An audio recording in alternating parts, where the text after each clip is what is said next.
ئەیزان سڵاوتان لێبێت. پاژماوەی خەتە چالاک و ڕاپەڕیوەکەی ساڵی 1970 و کاژیک و چەند کەسێکی دیکەینەتەوەی لەسەر ڕێوشێن و شێوازێکی تازە و بیری نوێ و لە ڕەهەندێکی دیموکراتی پێشکەوتوانەدا لە 11 ئەیلولی ساڵی 1975دا لە شاری کەرکووک و بە دروشمی کورسانێکی سەربەخۆ گەلێکی ئازاد پارتێکی نوێی نەتەوەییان بەنێوی پارتی سۆسیالیستی نەتەوەیی کورد پاسۆک دامەزراند و هەر لە سەرەتاوە بانگی سەربەخۆیی و ئازادی کوردیاندا. پاسۆک لە ساڵی 1976دا و لەژێر دروشمی تامل کەچی یەکی نەخستوین با بۆ ئازادی یەگرین بەرنامەی بەرەی کوردستانی خستە بەردەستی لایەنە سیاسیەکان و ئەوان وەک هێزێکی نەتەوەیی لە پاش هەرس و هەڵگیرسانەوەی شۆڕشی نوێ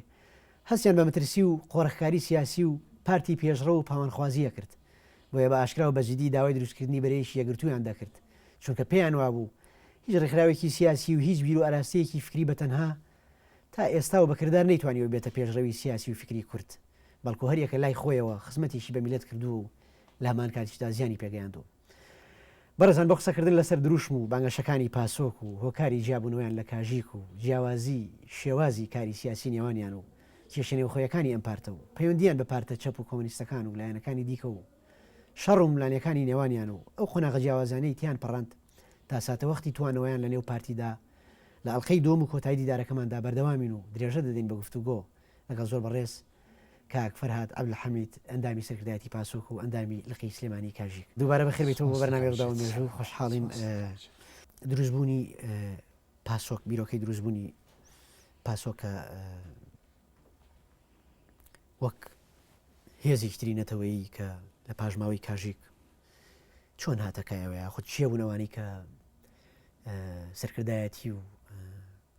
ئەرکی دامەزرانیان گرتە ئەستۆ؟ پێویستە مەسەلەیەک باس بکەین پێش ئەوەی کەەوە پاسۆک دروست ببێت. بەڵێ. پاش ئیتر گەڕانەوەمان لە سێدانی شۆڕش زۆر بە جورئەتەوە ئەتوانم بڵم یەکەمین گروپێک کە بیری لە هەڵگیرسانی شۆڕش کرد مەجموعەیەک کوردی نەتەوەیی بوون. دانیشتنێک بوو لە ماڵی شەهید نووری حەماعەلی کە ئەوانەی بەشدار بوون تایەوە ئێستا لەبەر چاو ئەگەر لە بیرت بێناوەکانیان ئەستا ئەوەی کە لەبەر چاوما بێ ئەیلێم ئەوەی کە لە بیرم بێ شەهید ئەنوەری مەجید سوڵتان بوو، کاک بەهەشتی عومەر شەمەیی بوو، موژدە تایری مهندیس بوو، موژدەی مهندیس، بەڵێ،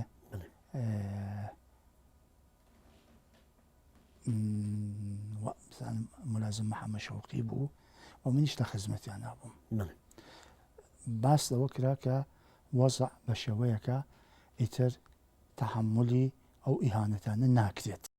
ئیهانەکان بە زۆر شێوە بوو، ینی خەڵک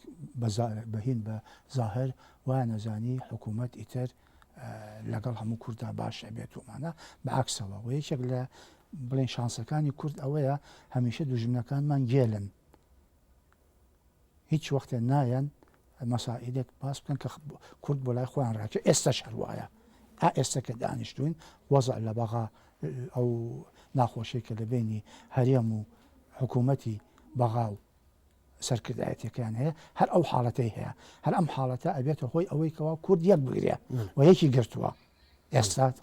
زۆر زۆر باشترە لە یەک دوو مانگ لەمەوبەر. ئەمە هەمووی جێلێتی داگیرکەرەکانمان پێشان هەیە، نەک هەر لە باکووری لە باشووری کوردستان لە هەر چوار پارچەکانی هەر بەم شێوەیە. ئەم مەجموعەیە بیرمان لەوە کردەوە کە شۆڕشێک بەرپا بکرێت.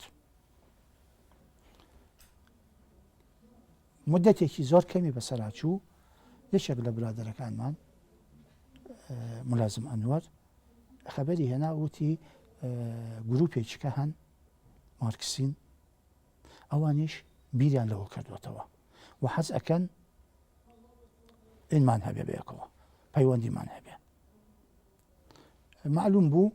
ئەو کەسێک کە قسەی لەگەڵا کرده بوو بە مەزەنە شەهید شەهاب بووە. نامە هەوڵگۆڕ کرا و ئێستا نامەمان هەیە کە بووە. لەو وەختە من ڕاست پێرام کە بچم بۆ ئەو دیو لەگەڵ کاکفتاح و ماڵی بارسانیا قسە بکەین بزانین چی بکەین یعنی ئەتوان بڵێم نەواتی مۆزوعەکە لەوێ بوو دوای ئەوە من چوومە دەرەوەی وڵات مەجموعەیەک لە کادرانی کۆنی کاژیک کۆبنەوە و پاسۆک دروست ئەەکەن پاسۆک لە حەقیقەتە ئەتوانین بڵێن ڕێبازی کاژیکیان کردووە بەر بە گۆڕانکاریەک ئەو گۆڕانکاریانە گۆڕانکاریەکی عەسری بوو شتێک بوو کە بگونجێ لەگەڵ وەزعی ئێستا 59 بۆ هەفتاکان فەرق زۆر ئەکات بەڵێ قۆناغەکە جیاوازە ڕۆڵی ئێوە ئەو کاچی بوو کاک فەرهاد چۆن بوون ئەندامی سەرکردایەتی بەشداری ئێوە لە پاسۆک من لە دەرەوە پاش ئەوەی ئیتر کە خوا عەفوی کە خوا جەلادی حاجی حسێن کە ئەندامێکی چالاک و پێشمەرگەیەکی نەبەز و ئازا بوو لە دەرەوە دەستی کرد بە ئیشکردنی عەسکەری و سەرکەوتنێکی باشی دەست ئەهێنا و کاژیک پاسۆک یا بڵین بیرروباوەری فکرەی نەتەوە هەڵگرانی بیرروباوەری نەتەوەتی بۆ یەکەمین جار لە ساحەی ئەمەلا دەوری خۆراندی و ئەم دەورە زۆر بە زوویی لە ناو جەماوەری لادیا بڵاو بۆەوە چونکە بە پاچی و زۆر بە جوانی وەکە دەستیان ئەوەشان بە قسەی ئەحزابەکانی تر ئەو پێشمەرگەیی کە لە پاسۆکە ئەبوو و لە سەنگەری شەرەف و ناموسا بووە بێوێ نەبوون حتا وەختی خۆی ئەڵێن مام جەلال هەدیە ئەیانە بەبازێکیان ئەوەنە چالاکیەکانیان ئاشکرا و جوان بووە دەستیان کرد بە چالاکی سەربازی باشە و پاش مدەتێکی کەم مەجموعەیەک لە هاوبیران لە زیندان بوون ئازاد کران ئیلتحاق کرا بە شۆڕش وەکو کاک ئازاد مستەفا کاک فەریدون عەبدولقادر و مەجموعەیەک لە ئەفسەرەکان ئەمەش خۆی داستانێکە ئەوە دواتر من پرسیارێکە بەر لەوەی بچینە سەر ئەفسەرەکان ببوورە کاتێک چوونە لای پارتی و بارزانی ڕێی و هەڵوێست و بۆ چوونی ئەوان لەسەر دروستبوونی پاسۆک چی بوو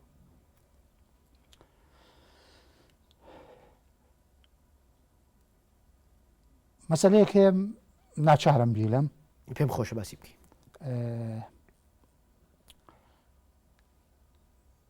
چوار کەس بووین لەگەڵ شەهید کاکفتاحە 5 کەس مەبەستان فتاح ئاغای من ئاغای باسم کۆمپیۆتەری پێ ناخۆش بوو خۆی بینەران بەڵام بۆ بینەرانی بەڕێز هەر وە خۆتم کاکفتاح مەبەستمان فتاح ئاغای فەرماندەی هێزی خەباتە بەڵام خۆی پێ ناخۆش بوو ئاغای ناوبنەی هەر ئەمان و کاکفتاح بەوە دڵ شادتر ئەبوو لەگەڵ کاکفتاح چوونە خزمەت کاک ئیدریس لە عەزیمەی کەرەچ پرۆژەیەکمان هەبوو هەرچەند لەوانەیە شتەکان تۆزێک ئێم ببێ پێش و پاش بخرێ بەڵام یەک مەوزوعی پرۆژەکەی ئێمە زۆر مقەدەس بوو زۆر جوان بوو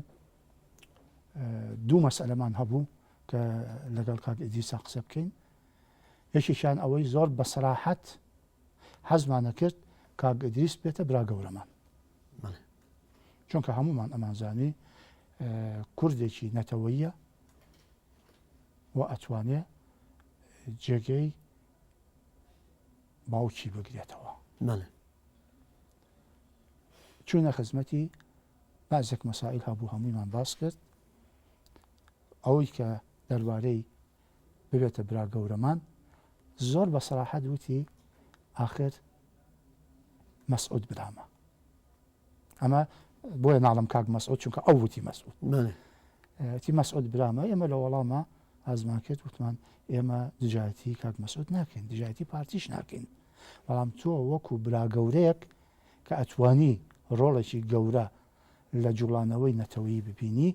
حەز ئەکەین برا گەورەیەتیمان بکەی ئاشکرا بوو حەزی ئەکرد بەڵام لەبەر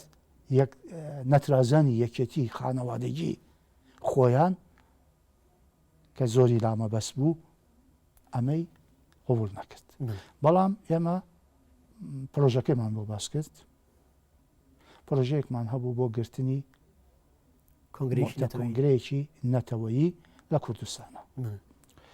وەختی پرۆژەکەمان بۆ بەتەواوەتی بۆ باس کرد وتی ئەوەنگە مقەدەسە ئەم کارەتان من بەش بە حاڵی خۆم کاغەزی سپیتان بۆ ئیمزاکەم بەڵام ئەبێ گروهەکانی تریش بە تایبەتی مامجەلال ئاگادار بێ و موافقەت بکات لەسەر ئەم مەسەلەیە ئەگەر ئەویتیانە بێ مؤتەمەرەکە سەر ناکەوێت باشتر دواتر چوونە لای مامجەلالەوە بەڵێ هەر ئەو مەجموعەیە بێژگە کاکفتە هەستین بەرەو مەقەڕی مامجەلال پێش ئەوە چوینە لای بزوتنەوە ڕێگاکەمان بەشێوە بوو لە پێشەوە ئەوان ببین دکتۆر مەحموود مەجموعەی ئەندامانی سەرکردایەتیان هەموو دانیشتە بوون ئاینان پرۆژەمان بۆ ئەوانش باس کرد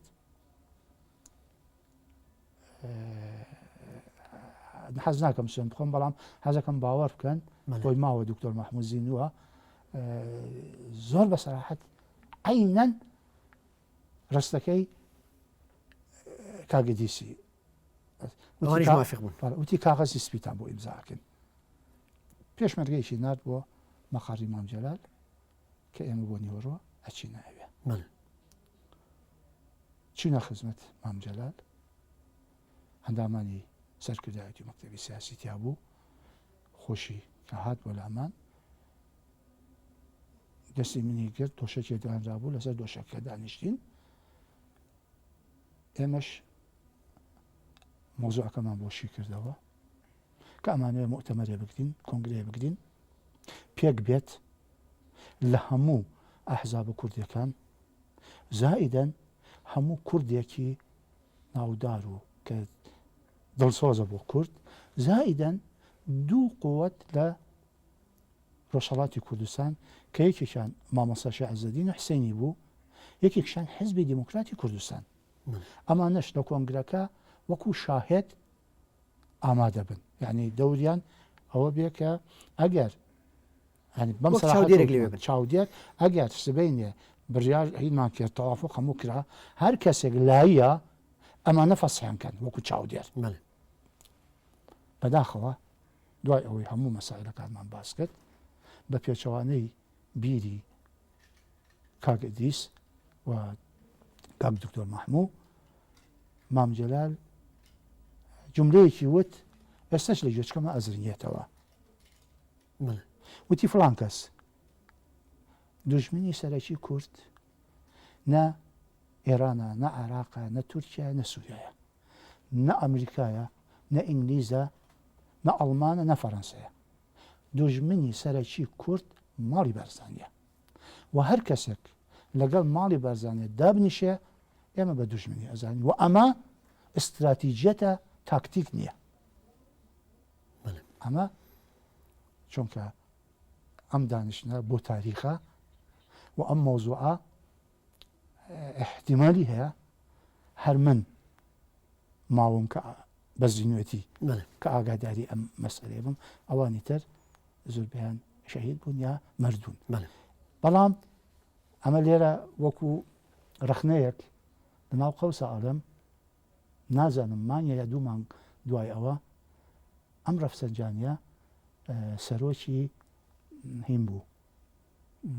بڵین پەرلەمان یانی شورای ئیسلامی یان پەرلەمانی ئێران بوو بانگی کاک ئیدریس و مامجەلالی کرد کە بێن بۆ تاران ئاشتیان کەنەوە هەردووکیان چوون بۆ تاران و لەوێ ئاشت بوونەوە ئەمە بەسم کە ئەوتم ڕەخنەیە بۆ ئێمە کە کوردین و بە دڵێکی دڵسۆزانە و کوردایەتێکی پاک ویستمان یەک ڕیزی کورد دووبارە بکەینەوە بەم شێوەیە وەڵام درێنەوە بەڵام بۆ ڕەفسەنجانی بالفعل ئاشت بوونەوە و پێگاتنەوە بەڵێ باشە کاک فەرهاد من ئەمێ ئەو پرسیارە بکەم ڕۆڵی کاک ئەزام مستەفا لە پاسۆکە چی بوو دەوترێت ئەو یەکەمین سکرتێری ئەو پارتە بوو نەخێت ئازاد مستەفا وەکو ڕۆشنبیرێکی کورد وەکو نووسەرێک نووسینی چاچی نووسی و بە معنای کەلیمە دڵسۆز بوو وەڵاهی دڵسۆزی وان لێ دیوە کە ئیتر کەس بەو شێوەیە نەبووە زۆربەی زۆری نووسینەکان نووسینی خواافریکا کاک ئازاد بووە بەڵام هیچ وەخت سکرتێر نەبووە چکە پاسۆک سکرتێری نەبوو و بێجگەلەوەی کە ئەوە بیستووە بەعزۆ خەڵێن مامۆستا هەردیش بۆ ماوەیەک سکرتێر بوو هەر نەبووە چۆن بێسکرتێر بووە پارتە جان چۆن بێسکرتێر بوو سکرتێر قیادەی جەماعی بووە کۆنسەی سەرۆکایەتی جۆرێک لەو قیادەی جەماعی بووە بەڵام دەوری یەکەمی لەو مەجموعەیە کاک ئازاد دەبینی کاک ئازاد دەوری یەکەمی بینی هەروەکو چۆن مەسەن لە مەسایلی عەسکەریەکانە مولازم شوان مولازم کەریم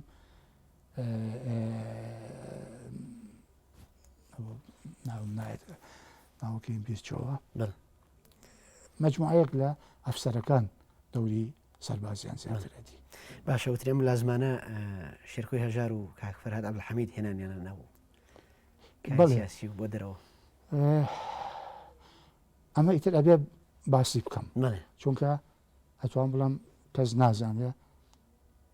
ئەتوانم بە جورئەت بڵم زۆر لە مەسائلەکانی هەر من نەیزانم ئەو جیاوازەی کە پێش هەرسێنانی شۆڕش لە ناو کاژێکا دەستی پێکرد یەکێک لەوانەی کە زۆر زۆر متحمسی ئەو مەسئلەیە بوو شێرکۆی مام هەژار بوو شێرکۆی مام هەژار زۆر دژایەتی قیادەی کاژێکیە کرد پاش هەرسوانە چوو بۆ دەرەوە بۆ هۆڵەندا و لەگەڵ منیشە ناکۆک بوو زۆر ناکۆک بوو بەڵام بۆ یەکگرتنەوەی ریزەکانمان من پەیوەندیم پێکرد و زۆر هەوڵم ما کە بگەڕێتەوە بۆ کوردستان و گەڕایەوە ئەوەڵین دانیشتم لەگەڵ یا لە ماڵی ئەفریقا شەهید براکەی مام هەژار سکرتێری حزبی دیموکراتی کوردستان بوو ماڵیان لە تاران بوو شەرەفکەندی دکتۆر شەرەفکەندی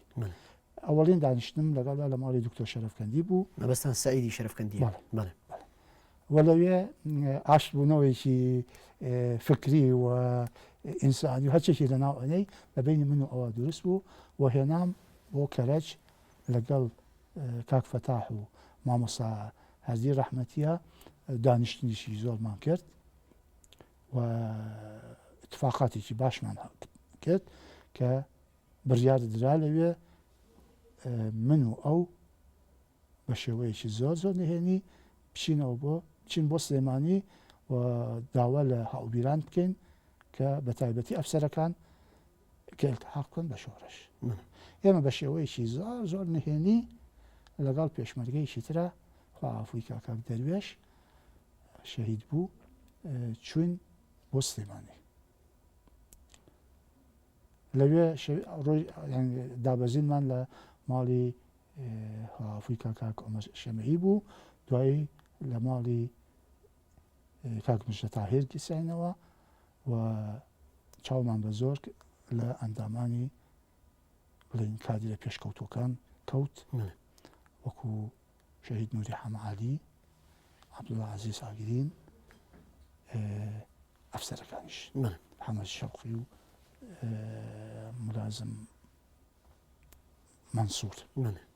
ملازم مەنسوور بڕیاریرا کە ئەمانە بێنە دەرەوە هەر یەکەی مدەتێکی کەمی داوا کرد بۆ هەڵسوڕانی شوکاری خوان و بێنە دەرەوە کاک نووری حەمەعالی داوا یەک مانگ مۆڵەتی کرد وتی من مەجموعەیە چەکم هەیە شاردوومەتەوە لە پێنجوین چەکەکان چەکی قورسیشی تایە ئارپیجی تایە تا مای نیچکە ئەلتحاقەکەم بە شۆڕش هەڵبژات پێشێکڵا مەسەن عەبدوڵڵا ئاگرین بڕیاریە کە یارمەتی بە نەیەتە دەرەوە بەڵام یارمەتیمان بە ئەمە وای دەکرد کە ئەفسەرەکان و لەگەڵ مەجموعەیەکی ترە ئەلتحاقیان کرد بە پاسۆک باش زۆر باشە دەوترێت پاسۆک لە خەتەر ڕاپەڕیوەکەی ساڵی 1970 کاژیک دروست بوو بەڵام لە 11 ئەیلولی 75 دەرەکەوێت ئەو مەسافەیە بۆچی ینی 1-2 ساڵە 73 بۆ 75 75 ئەخر شۆڕش بوو لە شۆڕشە بە معنای کەلیمە ئەنی هەردوو مەجموعەکە ئەوانەی وابەستە بە سەرکردایەتی تەقلیدیەکە و کلاسیکەکە بوون ئێمەمانان و ئەوانەی تریش کە بڵین وەکو گەنج و گەنجەکانی کادرێ پێشکەوتوانی تر هەموو هەر لە پێنجون بوون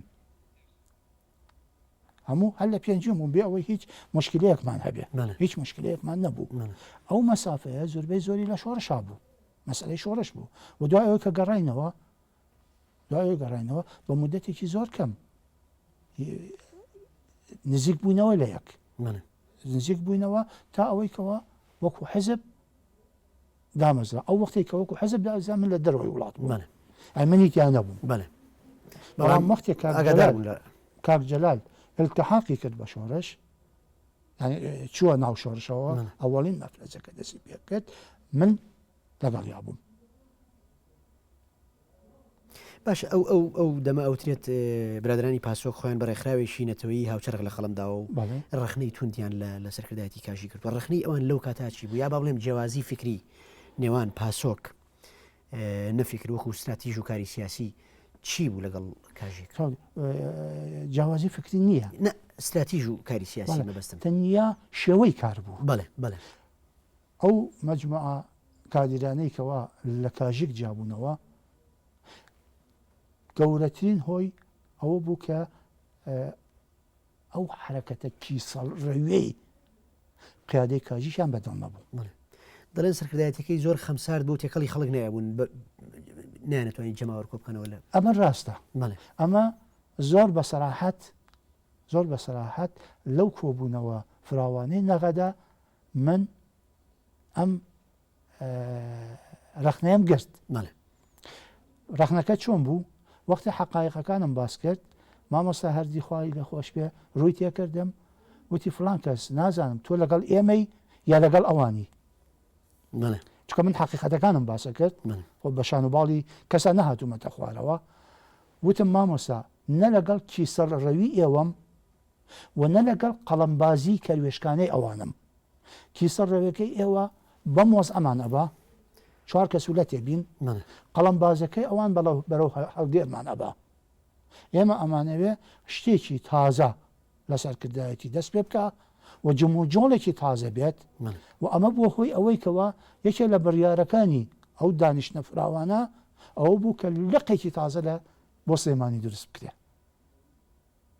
نەک تەجمیت بکرێ چکە نەتیجەی قسەکانی ئێمە تێمانگەیانن کە ئەم ڕەوشەی ئێوە نامانگەێنێتە ئاماچ و بالفعل وا بوو باشە سەرەتا ئەم پارتە بە پارتی سۆسیالیستی نەتەوەیی کورد ناسرا بەڵام لە کۆنفرانسی یەکەمە لە 11 ئەیلولی 76 ناوکە گۆڕا بۆ پارتی سۆسیالیستی کورد پاسۆک چی بوو ئەو نەتەوەیە چۆن لابرا ئێوە ئەم پارتی سۆسیالیستی نەتەوەیی کورد وەختێکە نێژرا بۆ کاک جەمال نەبەست کە بکە وتی ئەمە لە زمانی ئەڵمانیا ئەبێتە نازی لەبەرەوەی کەلیمەی نەتەوەیەکە ئەبێ لابەرن یعنی ئەگەر نەتەوەیەکەی تیا هین ئەبوو بە نازی چکە ئەم شتانە ڕوئایە ئێمە لە دانیشتێکی زۆر زۆر زۆر زۆر نێنی لە تارانە بۆ ئێمە نێنی هینێکی مؤتەمەرێکی دەوڵەتەش شۆڕشەکانی شەرقی ئەوسەد هەبوو ئێمەشی تیا بووین زۆر بە سوتفە تەماشامان کرد حیزبێک کەشەیە بە ناوی پاسۆکەوە بە هەمان ناو بەڵام یۆنانیە حیزبەکە یۆنانی بەڵام ناوی پاسۆکەوە ئەمساڵ هەر ئەمساڵ ئاگام لێ بوو لە تەلەڤیزیۆنە کە باس کرا سەرکەوتنێکی گەوریان لە انتخاباتە هێنابوو ئەمە تەسادفی شتیوە ئەبێت وە پارتی سۆسیالیستی نەتەوەیی کورد لە ئەڵمانیا مانای حزبی نازیە باشە نەتەوەیەکان ئێوە لە ڕووی استراتیژ و کاری سیاسیەوە سەرەتا بانگەشەی کورسانێکی سەر بە خۆتانە کرد بەڵام دواتر بە ئۆتۆنۆمی ڕازی بوون بۆ ئۆتۆنۆمی ئەگەر باش تەماشای نووسراوەکان بکەن ئۆتۆنۆمی وەکو مەرحەلە ڕازی بوون ئەینا هەم کاژیک هەم پاسۆک باوەڕیان بە مەسئلەی ئۆتۆنۆمی نییە یعنی من تاکتیک بۆ نەستراتیش نەخێر بە هیچ شێوەیەک بە هیچ شێوەیەک تا ئەم دەقیقەیە کە لە خزمەتای هیچ نەتەوەیەک چی کاژیک بێ چی پاسۆک بێت چی بێ بێ حزبی بچکە بیرروباڵی نەتەواتی مڵکی هیچ حزب بێ زۆر کەس هەیە سەدان هەزاران کوردی پاکی نەتەوەیی هەیە نەو کاژیک بووە نە پاسۆک بووە هیچ ئینسانێکی نەتەوەیی بە فیدراالی و بە کۆنفدرالیش ڕازی نابێ من زۆر چاک لە بیرمە 3 شەو و 4 ڕۆژ بە پێ لە گەڵاڵەوە هاتوومەتە تەوێڵە بۆ ئەوەی بە مەجموعە لە ئەفسەرەکان کە یەکێک لەوانە شەید ملازم کەریم بوو پێم وت قەرار بوو بێن ئاڵوگۆڕ بکەن لەگەڵ بەتالۆنی چکە کە لەسەرەوەش بۆ شەڕات بوون تم کە هاتی کاکە هەوڵ بە خۆت نەهی بە کوشت وە ترسنۆکیش مەبە وتی فڵان کەس وەختێکە ئەو قوتابی کۆلێژی شۆرتە بوو لەگەڵ منە بەیەکەوە بوون من مەسئولم تی فڵان کەس تۆ هەمیشە بە شێوەی شخصە لەگەڵ ئێمە کرد وا بکەین وا بکەن تم کاکە ئەم قۆناغە قۆناغی ئێمە نییە نامەوێ نامانەوێ ئەمسالی وەکو ئێوە بۆ ئەم مەرحەلەیە شەهید بن چونکە قۆناغی داهات و قۆناغی ئێمەیە ئەمە زۆر چاک وەکو فلیم لەبەر چاومە لەبەرەوە ئێمە هینمان ئامانجمان کوردستانی گەورەیە کوردستانی مەزن ئەڵێن نەک بە 4 پارچەوە بە 5 پارچەکەیەوە چونکە ئەوەی رووسش ئەبێ بخینە بەرچاو باشە چونکە ئەگەر قسە زۆر زۆرە وەخت کەمە بەڵێ پشوویەک وەرەگرین و دواتر بەردەوام بین بەڕێزان پشوویەک و دواتر ئەگەڕێنەوە وڵاتە